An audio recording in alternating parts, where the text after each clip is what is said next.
The opposition has continued its pressure on the government and the police to investigate the circumstances surrounding the Australia Day protests in Canberra.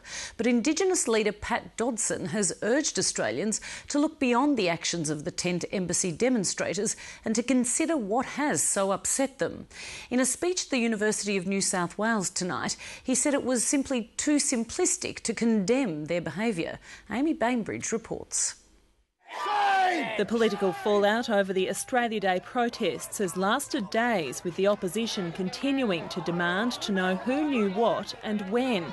But at the inaugural Gandhi oration hosted by the University of New South Wales, Professor Pat Dodson implored the public to look at what caused the ugly scenes. It would be simplistic, however, to condemn outright the behaviour of protesters associated with the tent embassy last week, without considering the sense of oppression that some of our people still feel towards our governments on a whole range of matters.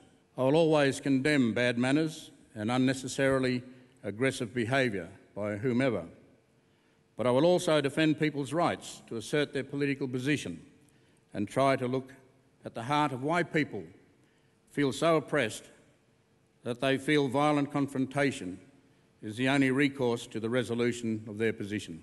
Professor Dodson says the events in Canberra won't derail the bid to recognise the nation's First Peoples in the Constitution.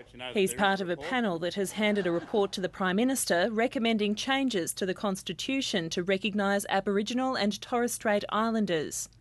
But even now, in the second decade of the 21st century, full and proper recognition of the status of the Indigenous peoples as the First Peoples, with rights and responsibilities that go with that status, is regarded with alarm by some within our country. This is despite the fact that countries like Canada, New Zealand, Norway, demonstrating that it is possible to agree and give substantive recognition to Indigenous peoples. And he says the world is watching Australia. The world must think we're crazy. That if we do not go to a referendum on this, just contemplate for a minute. The nation of Australia does not support in its constitution non-discrimination against people on the basis of colour, ethnic origin or nationality.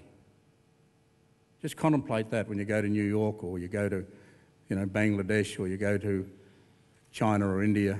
For now, it's only the politicians continuing the attack over Thursday's events. Professor Dodson wants to move on. Police are considering the opposition's call for an inquiry. Amy Bainbridge, Lateline.